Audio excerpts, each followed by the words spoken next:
The Perfect Weapon is the perfect Kenpo movie, but how is the real art of Kenpo actually embedded into the film? Senior Master Jeff Speakman is with us to reveal which kata was used in the film's opening and the grueling efforts that went into the iconic gym fight scene and how he broke conventional action movie making. We highlight which Kenpo techniques were actually used and how the film exposes an early foundation for his revised Kenpo 5.0 system. This is the first of 4 episodes, and it is the culmination of my time in the art, his decades of mastery, and months of planning for us to answer all the fan questions about the definitive Kenpo film.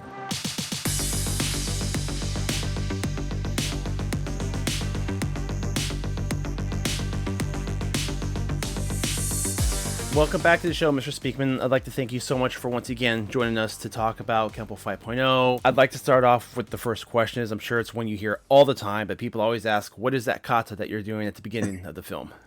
Yes, and actually I do hear that all the time. But first, let me thank you again for inviting me to be back on your show. It's really a pleasure. I get so much wonderful feedback from around the world and everything that you do. So both thank you and congratulations to you for how you're running your business. So very well done there, sir. Yeah, back to the perfect weapon. And you're right that kind of in the beginning, most Kenpo people can recognize that really is a combination of the brown belt form number 4 and the 3rd degree black belt form number 6. So I just kind of put those together, but there's one thing like sort of in the middle of that nobody in Kenpo would recognize, and that's where my hands kind of move like this in tandem to one another while I'm standing still. That was an intentional move on my part to make a salutation, show of respect to Lou Angel, because that is a Japanese Goju-ryu form called Tensho.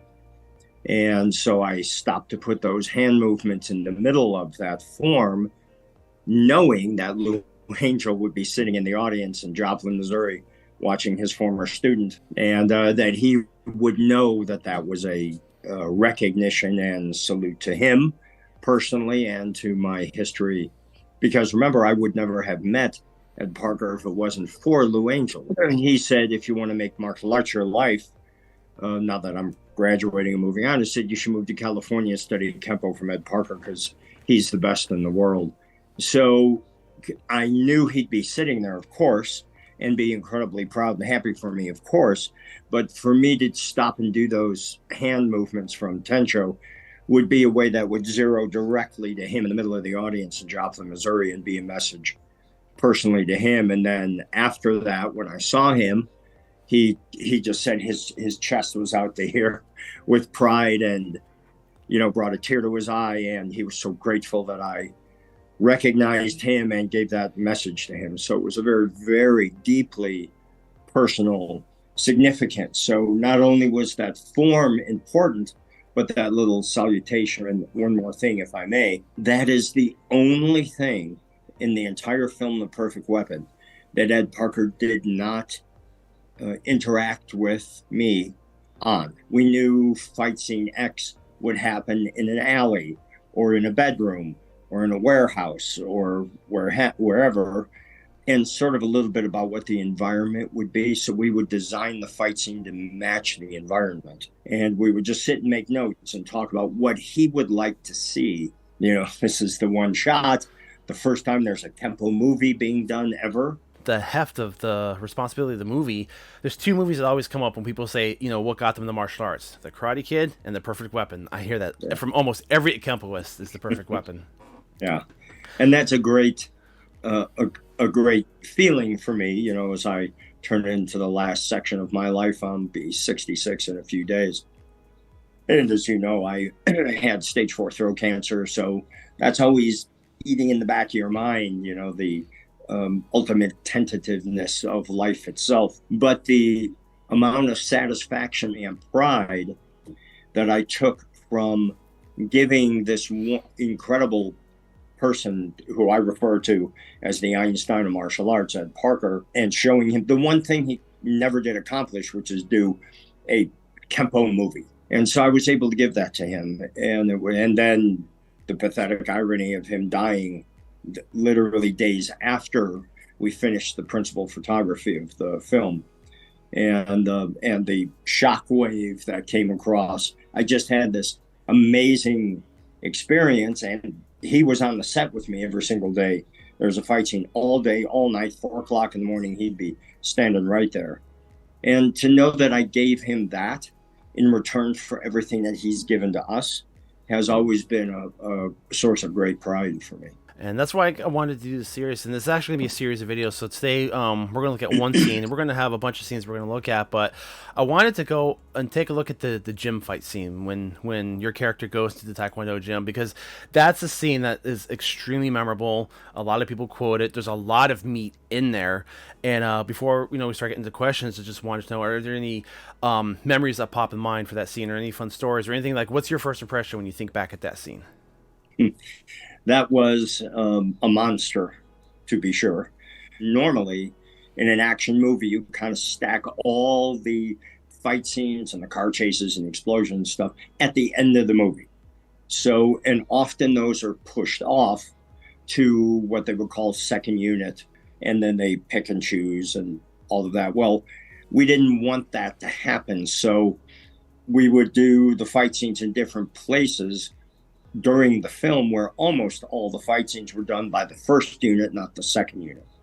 Now, the Taekwondo fight scene was the big fight scene of the movie, and we had 2.5 12-hour days to film that, which is an enormous amount of time and, of course, an enormous amount of money. So, first of all, it was unbelievably physically taxing, because every time you do even a little insert take, not a big fight scene, but a little insert, every time you do that, you've got to match the energy of the bigger fight scene, right? Otherwise, it just isn't going to cut. It's not going to work. So I had to get adrenaline amped and all of that, so each one would look authentic and as a continuation of the same energetic flow of the technique or the fight scene. Long ago, probably 1980, I used to get into and be a part of powerlifting. That was the way I started into my weightlifting career, was in powerlifting. So in the 178-pound class is where I competed, and I learned a little trick. You have these little ammonia caps, and just before you go up to do your lift, you crack it and hit it one time, and bang, your adrenaline kicks in and you're cranked and wired, and then you do your lift. Well, I was doing that at least half the day of a 12-hour day. Do the take, wait, come back, do it again and again and again. Those were long, grueling days. But it turned out to be the classic set piece fight scene of the movie. How did you look at it from a Kenpo point of view? How did you choose how to choreograph it, and how much control did you have over the moves and the techniques that were chosen? Yeah, great question. And again, want to emphasize, this is a totally unique experience in movie making. The amount of authority and power and latitude that Paramount gave me, add on top of that, this is your first movie. I mean, it really is nuts, right? Because I sort of had the Tom Cruise sort of control over the fight scenes without having the credits and history of a Tom Cruise. So it was really a high risk for Paramount to do that. The work that went into every single fight scene was really unique and perfect weapon, because the way that almost all fight scenes work, at least all of the ones I'm aware of, you meet the stuntman the day you're shooting that scene. And then you rehearse it just before you go on to the set, and you pick the stuntmen and they do their thing. So you're rehearsed. We usually do it the day of, and you'll only have 20 minutes or whatever to rehearse with the stuntmen. In this case, we did it the reverse of that. So Rick Avery, who's one of the top stunt coordinators in the business, who also is a 7th degree black belt in Kenpo, and he, of course, being a Kenpo guy and a direct black belt from Ed Parker, knew what we were doing.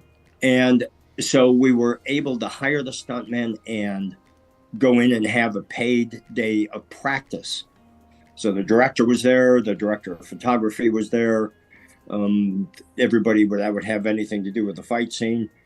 And we choreographed it right there. As you know, when you're a Kenpoist yourself, we're really known for fast hands. And in a normal fight scene, stuntman would the punch would come across and they would take the hit and then come back and take the hit in the stomach and react and then take the hit. So they take the hit and react and come back to look at you again, then again, and then again. We're moving way too fast for that. So what we did was we had this stuntman on this fight scene in this technique, and I would show him what his reaction would be. So it might be head snap back, then left, right, and down, hitting the stomach. So he knew those were going to be his reactions to this technique in that moment. So I got him just to do this as quick as he could, and then my hands matched his movement, as opposed to the other way around, where he has to match my hand movement. And I'm probably not the only Kempoist who watches this movie and tries to go and pick out specific techniques. And it's kind of fun that they're like little Easter eggs because they're all peppered throughout the film. I recognized a few in the scene. There was Encounter with Danger. The scene you were just talking about, the different hand techniques, was that with James Liu when you were just unleashed on him? That big long sequence at the end of James Liu's, yeah. But those three guys were incredibly talented martial artists. And of course, James Liu is a very, very famous and accomplished martial artist and filmmaker and stuntman. And then Ray Sua was the much taller guy, highly, highly respected Taekwondo. So you start with that talent base, and you know you're only going to come out with a wonderful product. That all of that stuff was very, very much tied to Ed Parker. It was really, what would you like to see in your first Kempo movie, sir? And the environment would often dictate. And then there were techniques, as you mentioned, specific Kempo techniques. It was Thundering Hammers was in one of them.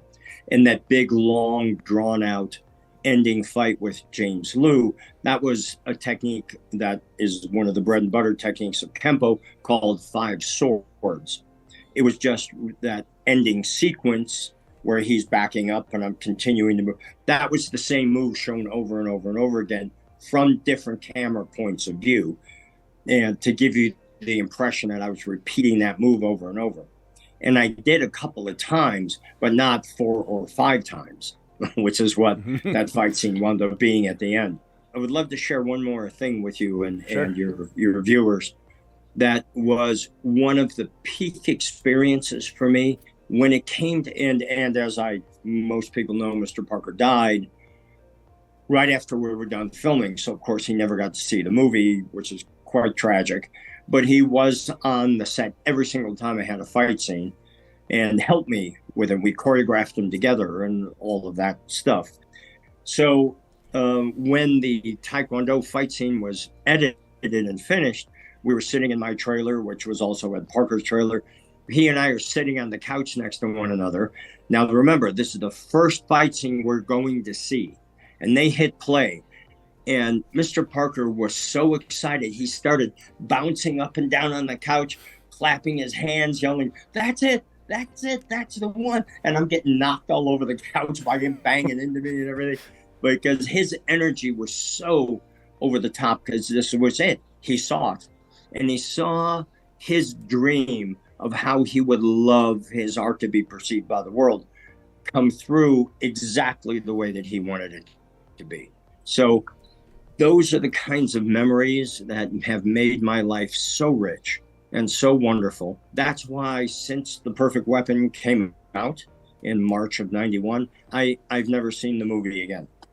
And I've sat down to watch it a few times, and I just can't do it. It's just such a heavy weight of emotional content and past and history, and I cannot look at any of those scenes or watch that movie without emotionally putting myself right back in that place of being with him and when he was alive and making the movie and the magic of that and the chance of 1,000,000 lifetimes to be able to do that. It's hard. It's hard for me to deal with it even today.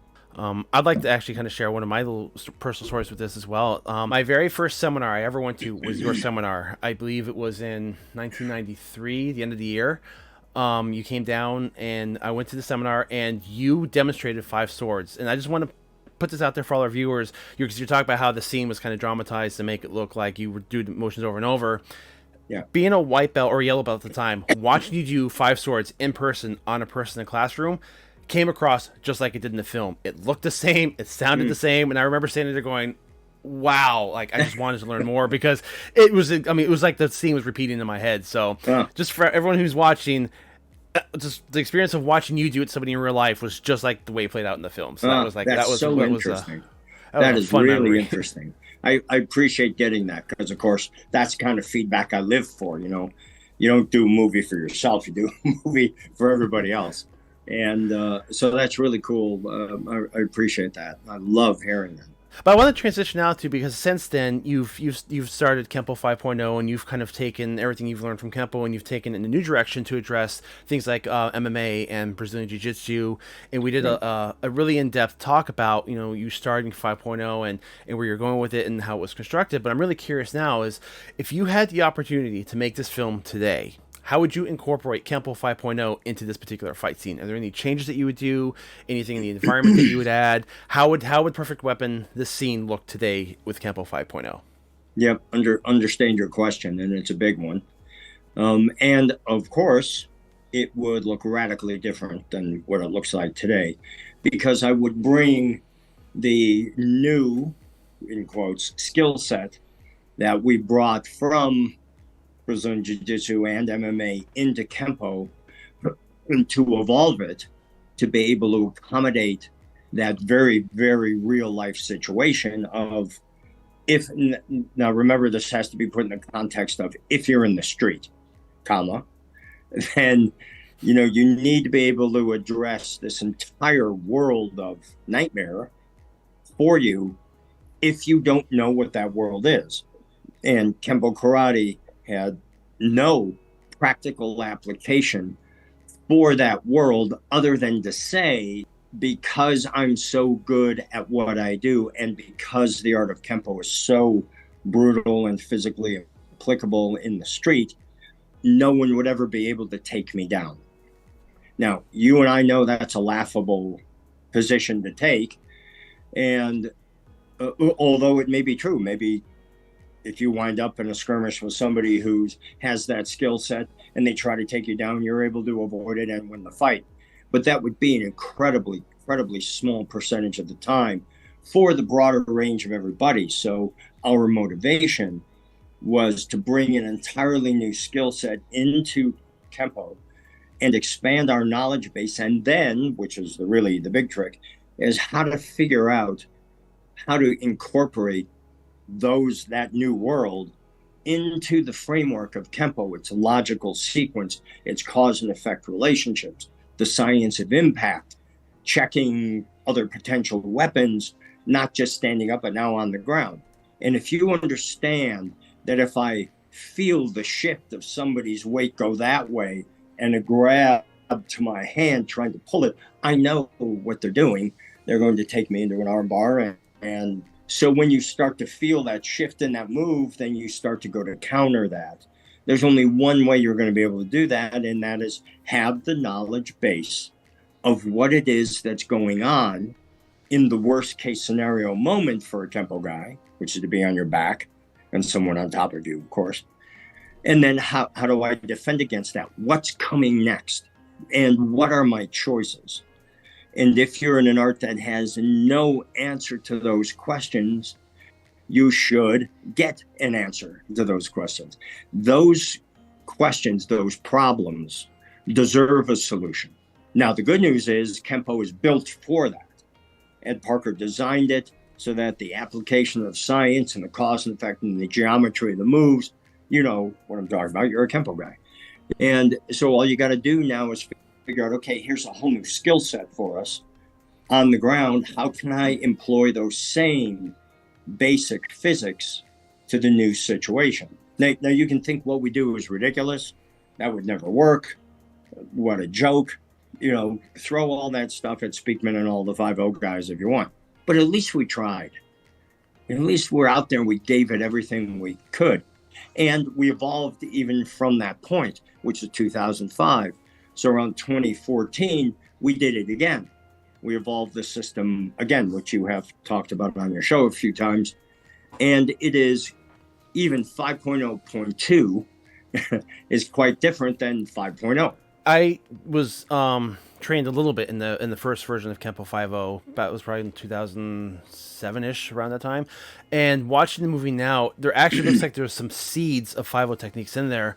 In the gym scene, it looks like there's part of charging ram, or at least the beginning of the charging ram. Is there any connection there?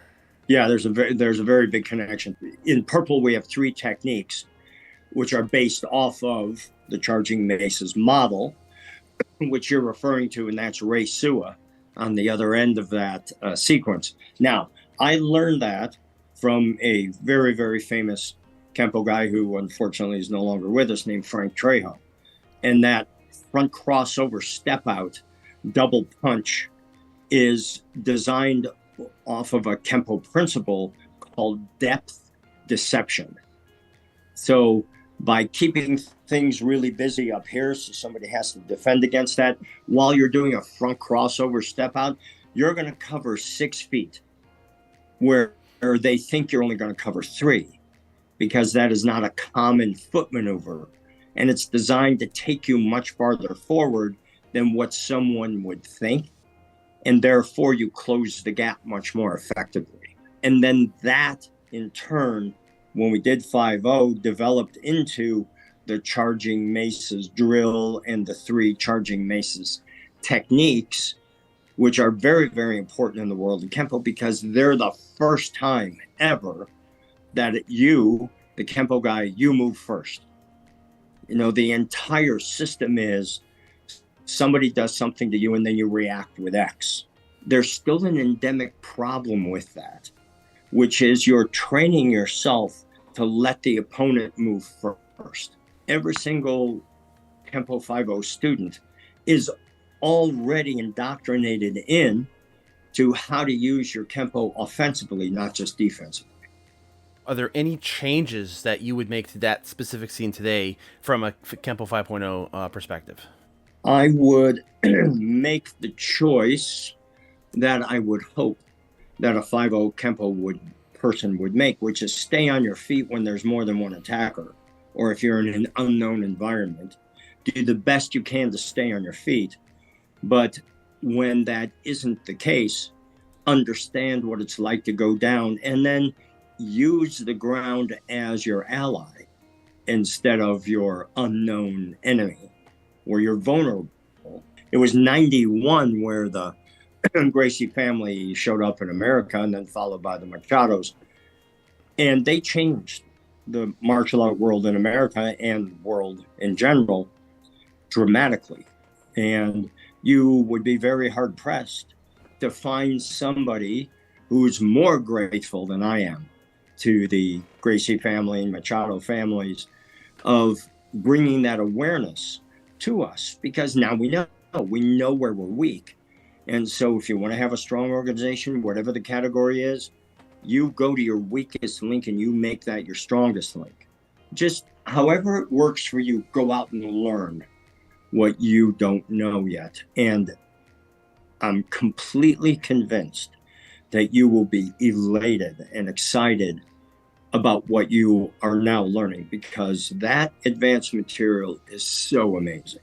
Well, I just want to thank you so much for taking the time to look at this scene, because, like I said, Perfect Weapon is such an impactful film in the martial arts. And next time we're going to be talking about two other scenes with a different concept about dealing with multiple attackers.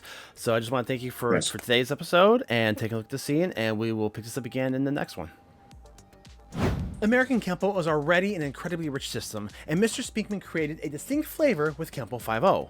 Now, to truly understand the dynamics of what the art is, it's imperative to fully know how Kenpo 5.0 got started to begin with, and we talk about it right here. This was also the first of 4 episodes exploring Kenpo and the Perfect Weapon, and once it's available, you can find part 2 right here. As always, we thank Master Speakman for sharing his time with us.